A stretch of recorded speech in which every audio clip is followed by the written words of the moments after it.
So I just want to thank everybody again. I think the meeting yesterday went very well. I thought it was great panels. We really appreciate the leadership of DOE participating in the meeting as well.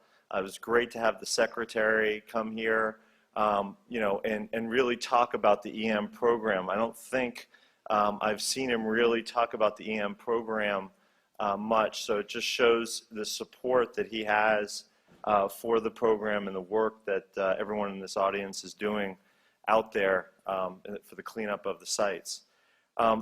My job is to really get out of the way this morning, but I just wanted to, you know, we keep thanking a lot of different people who are working on it, but I really want to thank you all for coming to the meeting. We really appreciate it. This is the first year of this meeting, and we're hoping that we have many more going forward. So with that, I'm going to introduce Billy, and he told me, you know, don't give too much background. Don't talk about his music choices. We talked about that a little bit. Don't talk about golf or any of those things. So instead, I'm just going to hand it over, Billy. Billy Morrison, the president of EnergySolutions. Thank you very much. And he's also on the EFCOG board, and we've been working closely with them, obviously, on this meeting and some other issues, so we really appreciate it. Oh, thanks, Billy. Great, thanks. So I thought I'd start with a joke. So a contractor, a DOE rep, and a defense board rep walk into this bar. And the bartender says, "Get the hell out of my bar." No, the first time I'm really pleased, and it's an honor to introduce Ms. Connery today. But I remember back in the early 90s, I think it was, when the Defense Board was starting to populate all the areas. And I can remember that one of the Defense Board reps came into my office and he said, you know, I'm going to be doing this and I'm glad to be here. And of course, I gave him the obligatory and we're glad you're here also. But over the period of the next 20 or so years, and I think Mark would agree, that they've elevated the institution. Whether it was industrial safety, process safety, looking at assumptions in the DSA and helping us make sure that we had the appropriate level of conservatisms, they've really done us well overall. So I'm really happy that they've got somebody so qualified to come and lead that group. No lasting effects for me other than about that time in the early 90s I developed a twitch. Yeah, but I think I survived. So let me tell you a little bit about Joyce Connery. It was August 10th of this year that President Obama put her as the chairman of the Defense Nuclear Facility Safety Board. Recently completed a detail for the Department of Energy as Director of Nuclear Energy Policy within the Office of International Economics on the National Security Council. See, I did get it out. I did get it out. And a lot of words. Prior, she served as Senior Policy Advisor to the Deputy Secretary of DOE. Before that, served as the Director of Cooperative Threat Reduction and Nuclear Energy Cooperation, and it goes on and on. And you are a graduate of Tufts University. Suffice it to say, very qualified. We need a leader such as Joyce Connery in that position, and on behalf of EFCOG and certainly Mark in the Department of Energy and the Energy Community Alliance, I'd like you all to welcome Joyce Connery.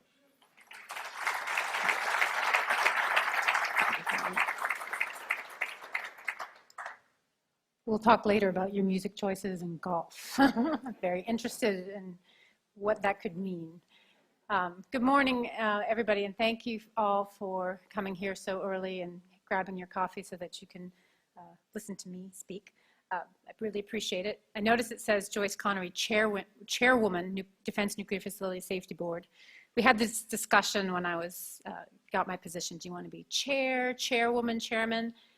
And the lawyers came to me and said, the statute says chairman. So until that's changed, you are henceforth Chairman Connery. So, oh well, I'm actually okay with that. I'm glad to be here this morning, and as Billy noted in my bio, I've worked with the Department of Energy and with the nuclear community for my entire career. So I see a lot of familiar faces in the audience, friendly faces, I hope, and I'm glad to be able to continue to work with you. In fact, many of you may have heard me speak in other venues. When I was at the National Security Council, I spoke quite a bit, and it was much to the frustration of those who invited me to speak. I said, well, my remarks have to be off the record, non-attributed, my own, nobody else's. Everybody who is a journalist had to fold their hands and put their pens down, and they were very unhappy with this. So when I was invited to speak today, I didn't know the rules of the road and didn't know how I was going to be able to speak and how it would be framed, whether it be myself or there would be remarks for the Defense Nuclear Facility Safety Board. And it turns out we have a board. Turns out the board actually cares about the remarks you give. So a lot of credit to them for what I say this morning. So it will not be as freewheeling as perhaps some of my remarks in the past.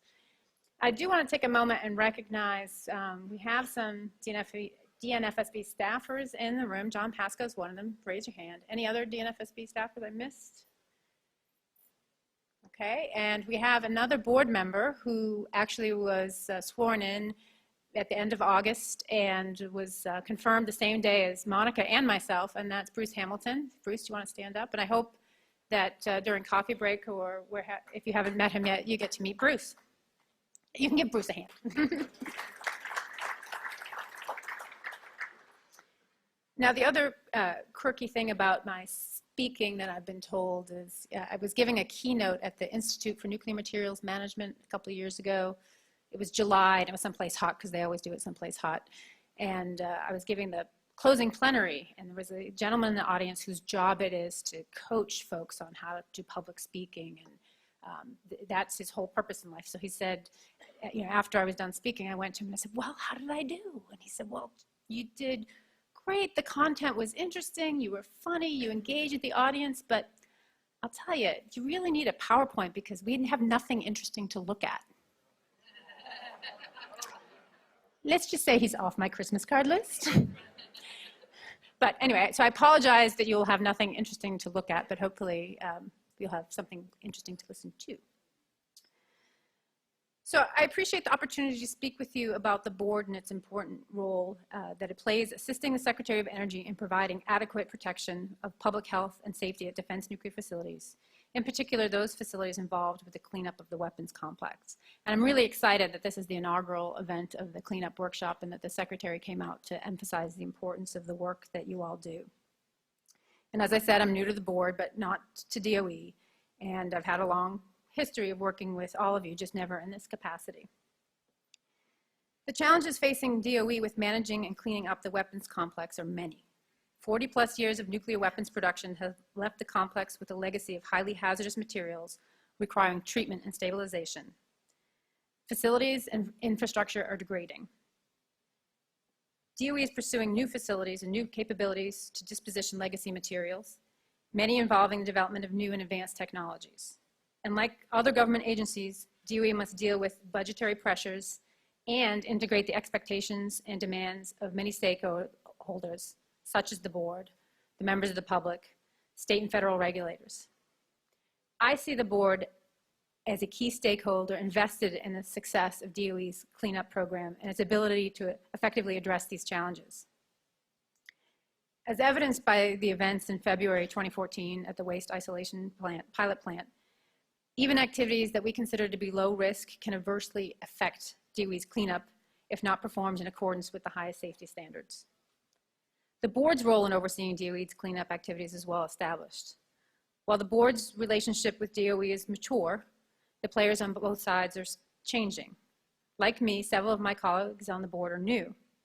I'm excited about the opportunity we have to help DOE be successful in its cleanup mission and to build our long-standing relationship to continue to move the complex forward. I am committed to ensuring a high degree of transparency in board operations, both for public accountability and to keep DOE apprised of our priorities and our safety concerns. I'm also committed to maintain an open line of communication with the department to ensure that information flows freely between our organizations and that the interaction between us is constructive and focused on our common goal of safe operations. With this eye to the future, I'd like to revisit some history between the board and DOE to provide some context of where we are today. The history is new to me, but it's probably not new to all of you. The board was created by Congress in 1988 to oversee the safety at DOE's defense nuclear facilities. In establishing the board, Congress sought to create a body with the right level of authority to help ensure the safety of nuclear weapons activities without compromising DOE's critical national security mission. Congress also sought to increase transparency in DOE activities and restore public confidence in DOE's stewardship of the complex. Our legislative mandate is to provide independent analysis, advice, and recommendations to the Secretary of Energy to inform the Secretary as operator and regulator of the defense facilities in providing adequate protection for public health and safety.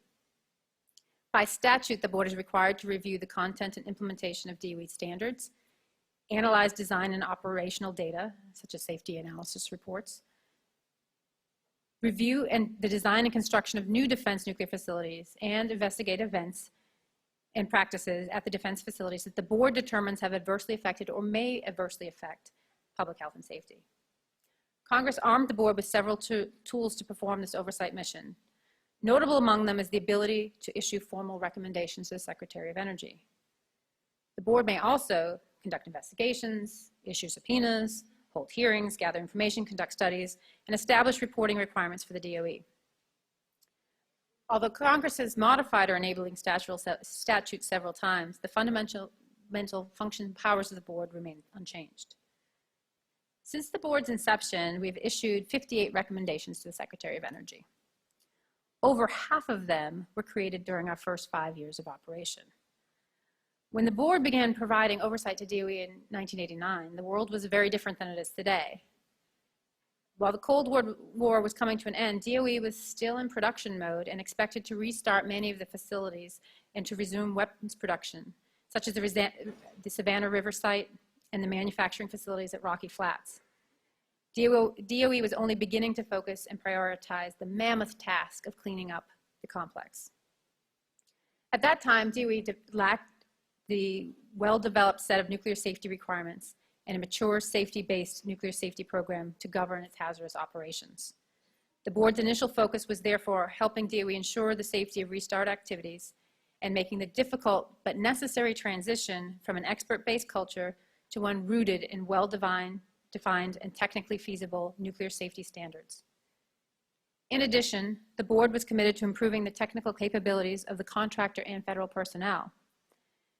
The board had noticed that the department's historical reliance on contractors to handle technical programs, and activities hindered its ability to manage and engage its contractors on these technical issues. The board issued many recommendations to the Secretary during its earliest years to address these concerns, all of which were accepted by the Secretary.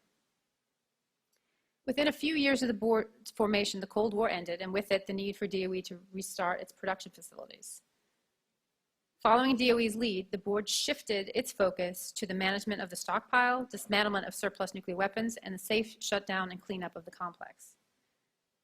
Of particular alarm to the board was the large inventory of unstable hazardous materials remaining in process after production operations halted in the late 80s. These materials included unencapsulated plutonium in abandoned processing lines, high-level radioactive waste stored in drums and tanks, and degrading spent fuel in water-filled reactor basins. Using the formal recommendation process, DOE was urged by the board to accelerate the remediation and stabilization of these hazardous materials, which it did for those materials consisting of the most significant hazards. But clearly there's lots of work to be done. By the mid-90s, the board began to look more broadly at ways the department could consolidate and build on the successes gained from implementing its earlier recommendations. This effort resulted in the board's recommendation 95-2, Safety Management. This recommendation reflected the board's recognition that while many immediate safety concerns were addressed, the department would benefit from a more standardized approach for integrating safety considerations for all hazards, nuclear and non-nuclear, into processes for planning and executing work. From this recommendation, the Integrated Safety Management, or ISM, we love acronyms, was born.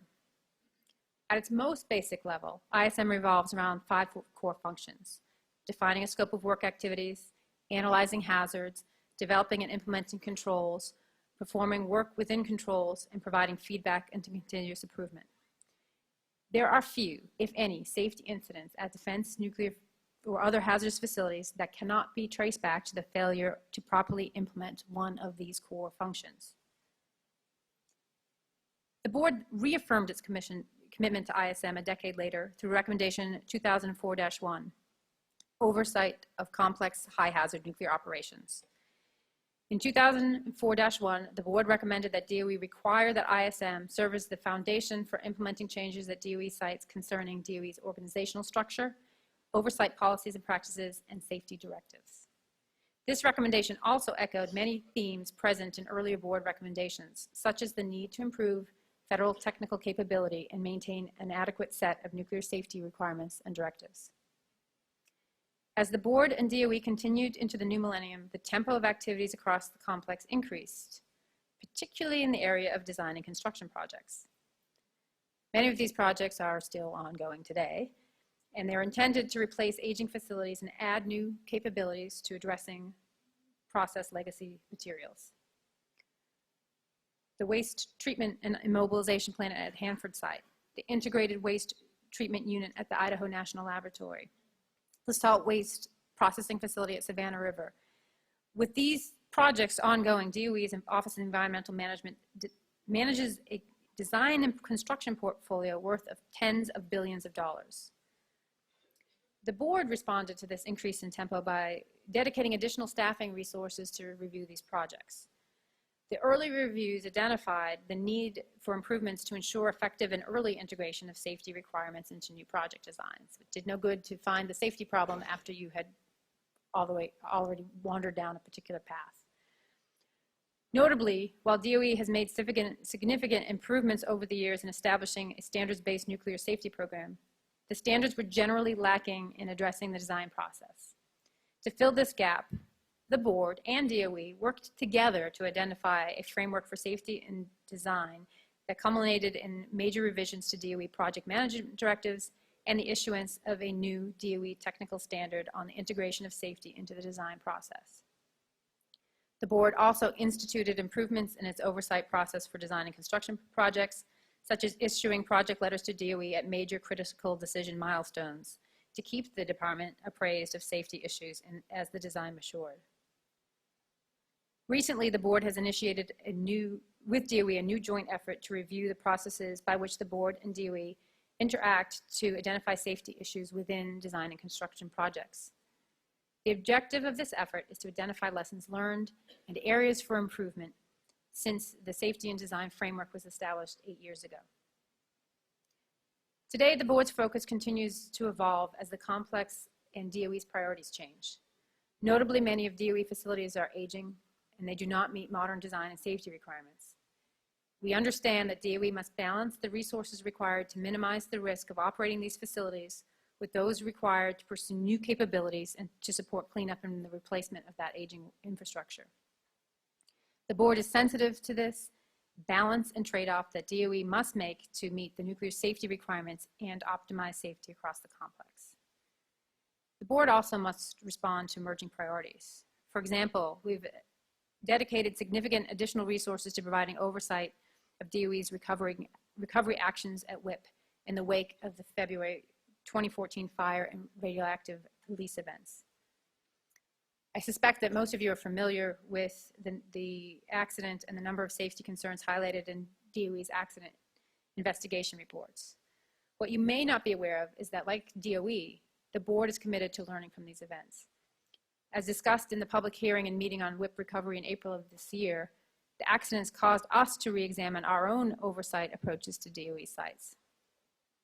The recovery process at WIPP has been challenging. I'm committed to maintaining a rigorous board oversight of recovery activities and to ensure that DOE is informed of any safety concerns that could compromise the startup of this critical nuclear facility. The board is mindful of important gains made in safety by the department over the past 25 years and the need to sustain these improvements. For example, in 1999, the board issued a formal technical report to DOE enumerating a number of concerns with DOE's emergency management program, such as inadequate application of program requirements, incomplete planning and hazard analysis, and deficiency in training emergency response personnel.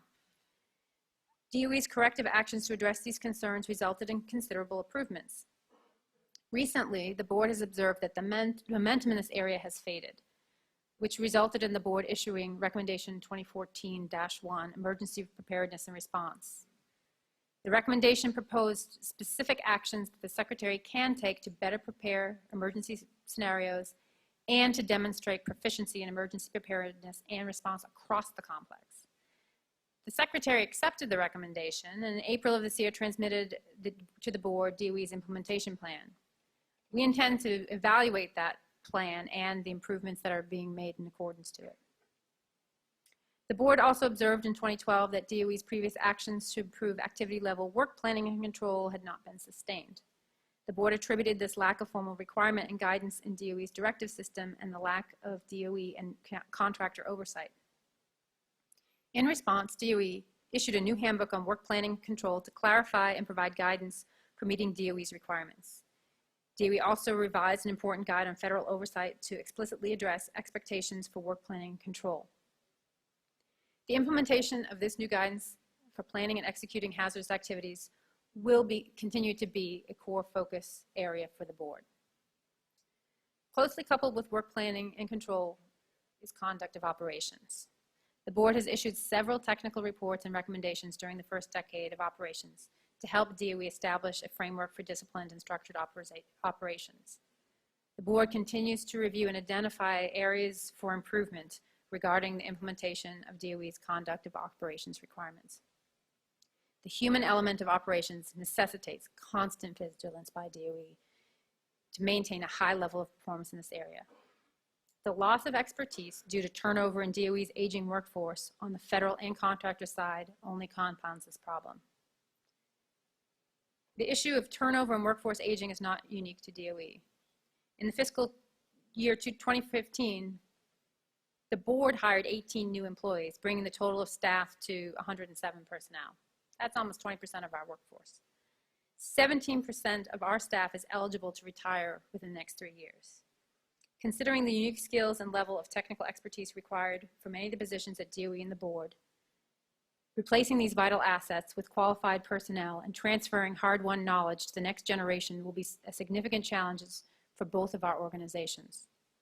And so I'll just put a pitch in here because we are going to be hiring at the board, and we have a fantastic staff that is a pleasure to work with, and they possess, 54% of them are master's degree holders, 21% are doctoral degree holders. So to my contractor friends, stop poaching. And to anyone else who is interested in a new and exciting experience, come see me after this and we'll talk about what you can do for us at the board. Commercial ended. Oh, that was also not blessed by that was personal comments. Moving forward, DOE will encounter new challenges as it continues its important mission, cleaning up the complex safely. Foremost among them will be striking the right balance between maintaining the aging facilities and infrastructure and completing the design and construction projects that are critical to dispositioning some of DOE's most hazardous legacy materials. Editorial comment here. I missed the Secretary's remarks yesterday, but I think he talked about cathedral building as the model for how we do big construction projects at DOE, which I thought was an interesting and apt analogy. To succeed, DOE must maintain a robust standards-based approach to nuclear safety, rely on qualified contractor and federal staff, and implement a rigorous oversight program to ensure that work is conducted in accordance with the highest standards of quality and safety. The board is committed to transparent oversight of DOE throughout the process, and as the new chairman of the board, I am committed to build upon the board's long-standing relationship with DOE to help both of our organizations succeed. So that concludes my prepared remarks, and just again, these are personal remarks that are not board blessed. I will just say, having worked at DOE for a very long time, that whenever the Defense Nuclear Facility Safety Board was mentioned, or one of them walked into the room, the music from the Death Star was always playing in the background. And then the eye rolling would commence, and I have a teenage daughter, so I know what eye rolling looks like. So as the new chair and as somebody who comes to this with a fresh perspective and a long-standing relationship with DOE, I think it's important to maintain that arm's length relationship, but I also think that communication and improving that relationship is going to be key to our success moving forward, because at the end of the day, we have the same goal, which is the cleanup of the facilities across the complex in a safe and secure manner, and we're both committed to doing that. So with shared goals and shared vision, I'm hoping that we can make the relationship a little bit better. We get better theme music when you talk about us, and I think we're still working on maybe Indiana Jones, I don't know. I'll ask the musicians out there. So those are my remarks, and my shot clock has 0.00 left, which means I successfully filibustered, but I will answer or pretend to answer any questions that you may have. Seeing none, thank you very much. Yes, sir. With respect to some of the previous board recommendations, including 92.7 and 93.3, which created the federal, I know, I'll tell you. You're testing me. No, I'm really not. Federal Technical Capabilities Panel was created as a result to ensure that federal employees had a standard for development and qualification. That was great when we had a solid workforce that wasn't turning over at the rate that we're doing it right now. But other large organizations like IAEA and others have spent a lot of time on knowledge management and, the standardized and systematic transfer of knowledge from one generation to the next.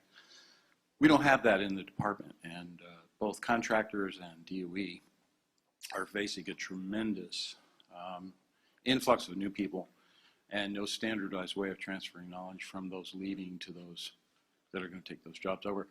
Is this an area that the Defense Board could make a recommendation as to some systematic process for at least knowledge capture and transfer?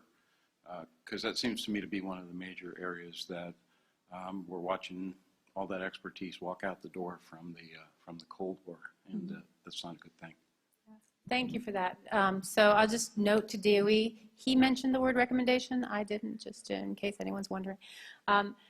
I think it's an important area. Whether or not it requires a recommendation from the board, it's certainly something that we're looking at, and we've actually been piloting some programs with some of our older staff. I mean, we've got some folks in their 70s, you know, who have a huge amount of knowledge, and we've got some folks that are about 30, 35 who, you know, are newbies to the field but are experts in their own right. And so we're trying ourselves to figure out how to transfer that knowledge and make sure that it is captured. So, and I'm familiar with what the IAEA did, so I appreciate that comparison. But I'll talk to the staff to see if there's any resources being applied to that at this point in time. But I do think that that's a critical area that we all have to worry about, whether it's something that the board recommends to DOE. It's probably something DOE should be doing anyway. But I think that you're right that with all the changes that are going on within the workforce, it becomes a safety issue because you're not able to transfer that knowledge in a complete and coherent way. So I appreciate that.